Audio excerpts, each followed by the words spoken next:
ఇప్పుడు నోరి హనుమంతరావు గారు హైదరాబాద్ నుంచి వారు వచ్చారు, ప్రసంగం ఉంటుంది.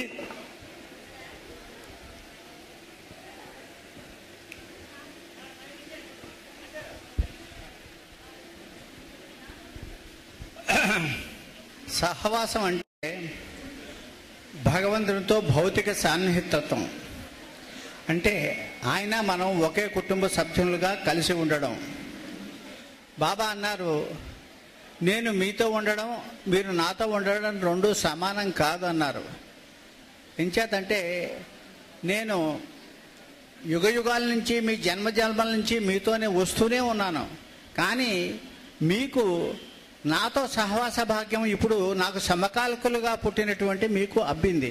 అంచేత నేను మీతో ఎప్పటి నుంచో వస్తున్నాను, కానీ నాతో మీరు ఉండడం అనేది ఇప్పుడు సంభవపడుతోంది అన్నారు.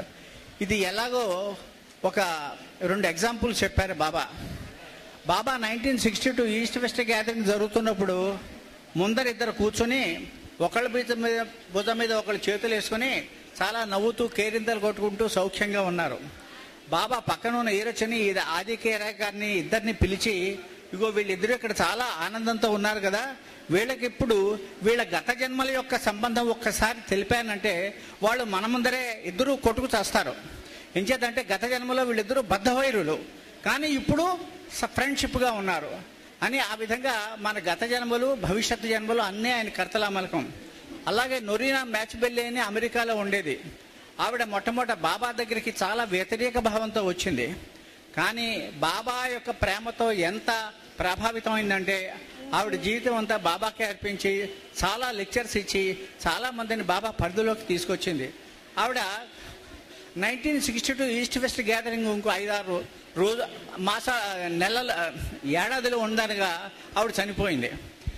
ఆవిడ బాబా 1962 ఈస్ట్ జరుగుతుంటే ఆవిడేమైందట, ఆవిడ యొక్క నెక్స్ట్ జన్మలో బాబాకి సాన్నిహిత్యంగా ఉండేటటువంటి బాబా ఫ్యామిలీలో పుట్టింది. ఒక జొరాస్ట్రన్ ఫ్యామిలీలో పుట్టి 5-6 ఏళ్ల బాలుడుగా బాబా దగ్గరికి మళ్ళీ కలవడానికి వచ్చింది. అప్పుడు అదే పక్కనున్న ఆదికేను వీళ్ళకి చెప్తున్నారు, ఆ కుర్రాడు ఎవరో తెలుసనా, గత జన్మలో నా గురించి పనిచేసినటువంటి నొరీనా మ్యాచ్బెల్లి ఇప్పుడు జొరాస్ట్రన్ ఫ్యామిలీలో బాంబేలో పుట్టి మళ్ళీ నా 62 ఇన్స్టిట్యూట్ గారికి మళ్ళీ నా దగ్గరికి వచ్చింది అని. అలాగా ఆయనకి మన గత జన్మలు రాబోయే జన్మలు అన్నీ కర్తలామలకం, కానీ అటువంటి వాటితోటి మన సహచర్యం చేయడం అన్నమాట. ఇక్కడ అన్నారు బాబా, ఈ సహవాసంలో మీ బాధలు సౌఖ్యాలు అసౌకర్యాలు మీ వ్యాపారాలు మీ హోదాలు మీ ప్రెస్టేజీ ఇవన్నీ కూడా మర్చిపోండి అన్నారు. ఇక్కడ మీరు వినవలసినవి నేను చెప్పదలుచుకున్నవి 4 అన్నారు. అదేమిటయ్యా అంటే ప్రేమ విధేయత. నా ప్రేమను ఎలా వ్యాప్తి చేయాలి, చేయవలసిన విధానం. రెండోది, నా మీదే ఆధారపడి వారు ఏ విధంగా బంధ విముక్తులై మళ్ళీ నా దగ్గరికి వచ్చేస్తారు అనేది. ఈ 4 విషయాల గురించి నేను చెప్తాను అన్నారు. అంచేత ఇక్కడ ఉన్న 6 రోజులు ఇక్కడ జరిగే ప్రతి చిన్న విషయం మీరు గమనించండి, విశ్లేషించండి. నేను మీ హృదయాల్లో ప్రవేశించేందుకు మీ హృదయాలు నిర్మలంగా ఉంచుకోండి. మీ కష్టాలు అవి కుటుంబపరంగా అయినవి కానీ ఆర్థికమైనా కానీ ఆరోగ్యపరమైనా కానీ సమస్తం మర్చిపోండి. కేవలం నా ప్రేమ నా మీదే మీరు మనసును లగ్నం చేయండి. ఇక్కడికి రావడం వల్ల నేనేదో మీ కష్టాలన్నీ తీర్చేందుకు మహిమలు చేస్తానని మటుకు ఆశించకండి. నేను అటువంటి మహిమలు ఏం చేయను. నేను నా అత్యున్నత స్థాయి నుంచి మీ స్థాయికి దిగి వచ్చింది ఎందుకయ్యా అంటే నా యొక్క ప్రేమను మీకు ఇవ్వడానికే. ప్రేమ మీద చాలా సాహిత్యం ఉంది, కానీ ప్రేమ అబ్బడం అంత సులభం కాదు, అది కొద్ది మందికే అబ్బుతుంది. బాబా అన్నారు, it is easy to love me because I'm very beautiful, I'm very handsome, I'm very lovable, I'm very charismatic, I'm very enchanting. But it is difficult, it is not that easy to love me with that type of love with which I am attainable అన్నారు. నేను చాలా అందగాడిని, ఎంత అందగాడిని అంటే అంత అందగాడిని. ప్రతి వాళ్ళు నన్ను ప్రేమించడం సులభమే, కానీ ఎటువంటి ప్రేమతో ప్రేమిస్తే నన్ను మీరు పొందగలుగుతారో అటువంటి ప్రేమతో నన్ను ప్రేమించడం అంత సులభం కాదు అని అన్నారు. దానికి బాబా ఎగ్జాంపుల్స్ ఏం చెప్పారంటే, అటువంటి ప్రేమ ఎటువంటిదని మనకి చాలా సహజంగా వస్తుంది కదా. మీరా యొక్క ప్రేమ, కృష్ణుడి ఏడల మీరాకి ఉన్న ప్రేమ, అలాగే కృష్ణుడి ఏడల సతీ సక్కుబాయికి ఉన్న ప్రేమ, రాముడికి ఎళ్ళ శబరికి ఉన్న ప్రేమ, రాముడి ఎళ్ళ భక్త తుకారాం కబీర్దాస్కు ఉన్న ప్రేమ, శ్రీహరి ఎడల భక్త ప్రహ్లాద్కు ఉన్న ప్రేమ, లార్డ్ జీసస్ ఎడల సెయింట్ ఫ్రాన్సిస్కు ఉన్న ప్రేమ, ఇటువంటి ప్రేమతో వీళ్ళంతా భగవంతులు ఐక్యమయ్యారు. అటువంటి ఆ విధంగా నన్ను ప్రేమించి నాలో ఐక్యం అవ్వడం చాలా కష్టం అని అన్నారు. బాబా ఓసారి డాక్టర్ జిఎస్ఎన్ మూర్తి గారిని కాశ్మీర్ వెళ్ళి నా మీద నీ వాక్చాతుర్యాన్ని అంతా ఉపయోగించి నా గురించి చెప్పమంటే చెప్పి ఒక కండిషన్ పెట్టారు. అక్కడికి వెళ్ళాలి కానీ అక్కడ ప్రకృతి సహజ సౌందర్యాలని చూడడానికి వీలు కాదు, వెంటనే నువ్వు తిరిగి వచ్చేయాలన్నారు. అప్పుడు అతను అన్నాడు, బాబా నువ్వు నీ కార్యం మీద నన్ను అంత దూరం పంపిస్తున్నావు, కాశ్మీరు భూతల స్వర్గం అంటారు కదా, అక్కడ నదులు, లోయలు, సుందరవనాలు, గార్డెన్స్, బోట్ షికారాస్ ఇవన్నీ ఉంటాయి, అవన్నీ చూడకుండా నన్ను రమ్మండం నీకు భావ్యమేనా అని అడిగితే అప్పుడు బాబా ఏం బదులు చెప్పారంటే, మూర్తి సృష్టికర్త అయిన నన్ను చూసిన తర్వాత నా సృష్టిలో నాకన్నా అందమైనటువంటి వస్తువు కానీ పర్సనాలిటీ కానీ ఇంకా ఏమైనా ఉందని అనుకోవడం నీకు భావ్యమేనా అని ఆయన అడిగారు బాబా. సో అంచేత ఆయన అందం ముందర మిగతాదంతా అది ఎలా ఉంటుందంటే, ఒనిడా టీవీ మీద ఒకప్పుడు యాడ్ వచ్చేది, అన్ని చూసి ఆ ఒనిడా టీవీ మీద మరి ఎంత నిమగ్నం అయిపోతాం అంటే దొంగలు వచ్చి ఇల్లు అంతా గొల్ల చేసి దోచేసినా కూడా మన కళ్ళు ఆ ఒనిడా టీవీ మించి కదలవు. అలాగే బాబా యొక్క సమక్షంలో ఉంటే ఆయన అందచందాలు ఎంత ఇర్రిసిస్టబుల్, ఎంత ఎన్చాంటింగ్, ఎంత అట్రాక్టివ్, ఎంత ఇదిగా ఉంటుందంటే మనం ఆయన్ని తప్ప మన కళ్ళు బాహ్య వాతావరణం మీద ఏది ఉండదు. అంచేత ఇటువంటి నాలో ఐక్యం అవడానికి ఇందాక బాబా వాటి పారారు కదా, అహం ఒకటే అవరోధము అనేది. ఇటువంటి మీరు ఏర్చుకున్నటువంటి అహం ఒకటే మీకు నాకు మధ్యలో ఒక తెరలా ఉండిపోయింది. అటువంటి అహాన్ని తొలగించుకుందుకు కావలసినటువంటి ప్రేమను మీకు ఇవ్వడానికే ఈ సహవాసం ఏర్పాటు చేశాను అని అన్నారు బాబా.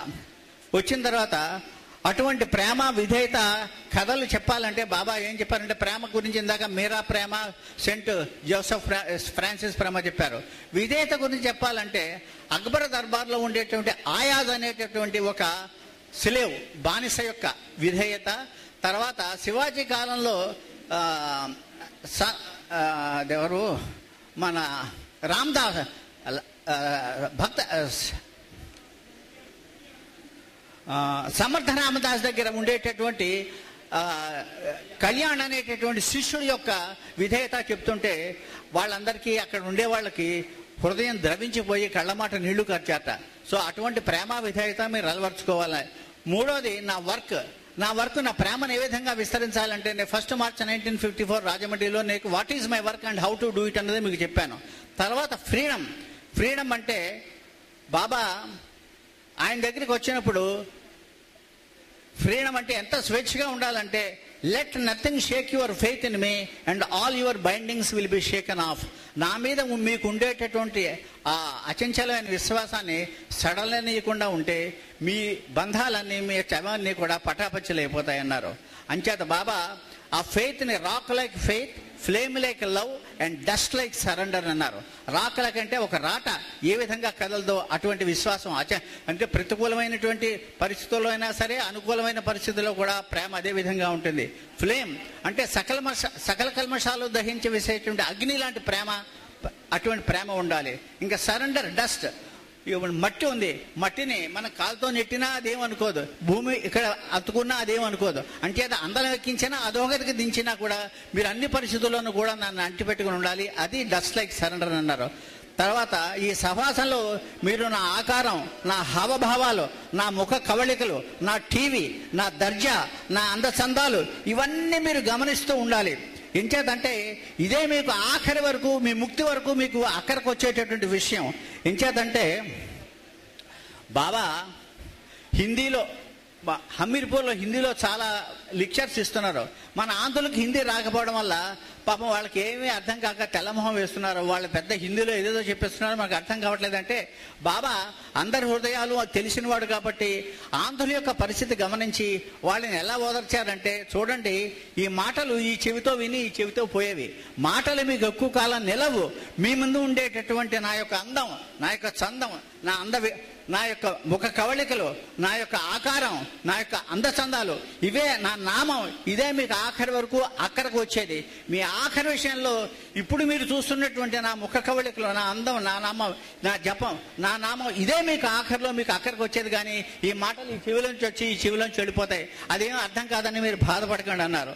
తర్వాత ఆఖరిని బాబా ఇటువంటి భగవత్ సంకల్పానికి వచ్చినప్పుడు చాలామంది వేషధారణ, కొంతమంది కాషాయ వస్త్రాలు వేసుకుంటూ వస్తారు. అతన్ని అటువంటి కాషాయ వస్త్రాలు వేసుకున్న అతన్ని దగ్గరికి పిలిచి, ఏమయ్యా నువ్వు ఇటువంటి కాషాయ వస్త్రాలు ఎందుకు వేసుకున్నావు అని అడిగితే, బాబా ఆధ్యాత్మిక కార్యక్రమానికి వచ్చినప్పుడు ఇటువంటి వేషధారణ వేయడం నాకు అలవాటు అని అన్నాడు. అప్పుడు బాబా అన్నాడు, ఈ వేషధారణ, ఈ కాషాయ రంగు వేయవలసింది నీ హృదయానికి కానీ నీ శరీరానికి కావాల్సిన బట్టలకు కాదు అన్నాడు. అంటే నీకు కావాల్సింది ఆంతరంగికమైనటువంటి పరిత్యాగం కానీ బాహ్యమైనటువంటి వస్త్రధారణ, ఈ సౌందర్యం కాదన్నారు. తర్వాత మీరు ఎప్పుడు వచ్చినా కూడా మీరు చాలా ఆచార వ్యవహారాల్లో కుదించుకుపోకండి, స్వేచ్ఛగా ఉండండి. ఒక పిల్లవాడు, ఒక కూతురు తన తల్లిదండ్రి ఇంటికి వస్తే ఎంత స్వేచ్ఛగా ఉంటారో అంత స్వేచ్ఛగా ఉండాలి. మీకు ఏది కావాలిస్తే అది అడగండి, అది తీసుకోండి. అప్పుడు ఆ కాలంలో ముక్కుపొడి పీల్చడం, సిగరెట్ కాల్చడం, కాఫీలు బాగా తాగడం, ఇవి చాలా అలవాటు. బాబా ఆంధ్ర పర్యటన చేశారు, ఇవన్నీ బాబా తెలుసును. అప్పుడు ఆలా సత్యరాజు గారు అని ఒక ఆయన ఉండేవాడు. ఆయన ఎప్పుడు ముక్కుపొడిని పీలుస్తూనే కానీ ఉండలేకపోయేవాడు. బాబా, ఓ ఆలా సత్యరాజు ముక్కుపొడిని పీల్చుకో, ఓ మూర్తి నువ్వు సిగరెట్ కాల్చుకో, ఓ నీకు కాఫీ కావలిస్తే కాఫీ తాగు. ఎంచేతంటే మీ మనసు ఇటువంటి బంధనాలకు పట్టుబడిపోయి ఉందంటే మీ మనసు నేను చెప్పేది గ్రహించడానికి అది అందుబాటులో ఉండదు. అంచేత మీ మనసు పూర్తిగా నా మీద లగ్నం చేయాలి, నా మాటలు వినాలంటే మీరు ఇటువంటి కావలసినటువంటి ఆచార వ్యవహారాలను పట్టుబడిపోయి don't get cramped up with formalities అనేవారు. అంటే ఏదో ఫార్మాలిటీస్, ఇక్కడ ఇలా ఉండాలి, ఇక్కడ ఇలా ఉండాలి. బాబా అక్కడ కూర్చున్నారు అనుకోండి, నేను బాసం పెట్టి ఇలా కూర్చున్నాను, నా మోకాళ్ళు నొప్పిగా ఉన్నాయి, అటేపు పారదాచుకోవడానికి అయ్యో బాబా అక్కడ కూర్చున్నారు ఎలా పారదాచుకో, అటు పారదాచుకో, బాబా ముందరే పారదాచుకో అని ఆ విధంగా చెప్పేవారు. ఇంకేదంటే మన మనసు ఈ మోకాళ్ళ నొప్పి మీద ఉందంటే బాబా చెప్పిన మాటల మీద మన మనసు లగ్నం కాదు.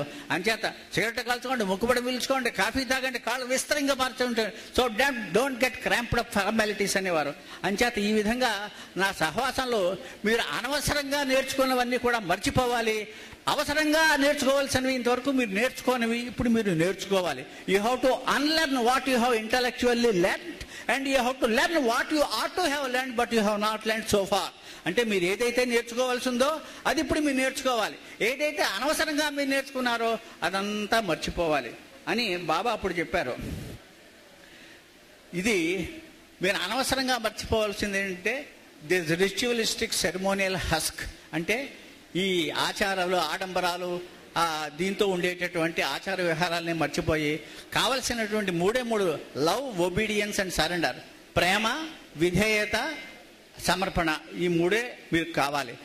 మీరు జీవితంలో గుర్తుకు పెట్టుకోవాల్సినవి 2 ఉన్నాయి, మర్చిపోవలసినవి 2 ఉన్నాయన్నారు. మర్చిపోవలసిన 2 ఏమిటయ్యా అంటే ఎదరవాళ్ళు మీకు చేసినటువంటి అపకారాలు ఏమైనా ఉంటే అవి మర్చిపోవాలి, మీరు ఎదరవాళ్ళకి చేసిన ఉపకారాలు ఏమైనా ఉంటే అవి మర్చిపోవాలి. ఎందుకంటే నీవు చేసిన ఉపకారం కన్నా గుర్తుపెట్టుకున్నంటే నా అహం పెరుగుతుంది, ఎదరవాడు నాకు చేసిన అపకారం కన్నా పెట్టుకున్నానంటే నా మనసు కుదించుకుపోతుంది, భంగపడుతుంది. అంచేత ఈ 2 మర్చిపోవాలి. అంచేత గుర్తుపెట్టుకోవాల్సినవి ఏమిటి అంటే ఎప్పుడు భగవంతుని గుర్తుపెట్టుకోవాలి. రెండోది, ప్రతి వాడి జీవితంలోనూ తప్పనిసరిగా అనివార్యంగా వచ్చే ఓ సంఘటన ఉంది, అది ఎప్పుడూ మర్చిపోకూడదు, అది కూడా మీరు ప్రతిసారి గుర్తుపెట్టుకోవాలన్నారు. అదేమిటి అంటే మరణం. ప్రతి వాడి మనం చూస్తూనే ఉంటాం. నిన్న రాత్రి చంద్రశేఖర్ ఎలా వెళ్ళిపోయాడో మనకు తెలియదు, అతను అనుకున్నాడా? సో మరణం అనేది ఎప్పుడు వస్తుందో మాకు తెలియదు. జీవితంలో ప్రతివాడికి అనివార్యంగా తప్పనిసరిగా వచ్చేది మరణం. ఆ మరణం గురించి ప్రతివాడు గుర్తుపెట్టుకోవాలి. You develop a friendship with death అన్నారు బాబా. డెత్ గురించి భయపడకు, right now you develop a friendship with death. తర్వాత భగవంతుని ఎప్పుడూ గుర్తుపెట్టుకుంటావు. ఈ 2 గుర్తుపెట్టుకుంటే ఆఖరి క్షణం వచ్చేటప్పుడు ఇంతకాలం నుంచి గుర్తుపెట్టుకునే భగవంతుడు అప్పుడు అక్కడికి వస్తాడు. అంచేత జీవితంలో గుర్తుపెట్టుకోవాల్సినవి భగవంతుడు ఒకడు, మరణం ఒకటి. మర్చిపోవలసింది మనం వాళ్ళు చేసిన ఉపకారం మర్చిపోవాలి, వాళ్ళు మనకు చేసిన అపకారం మర్చిపోవాలి. అవతార్ మెహర్ బాబాకి జై.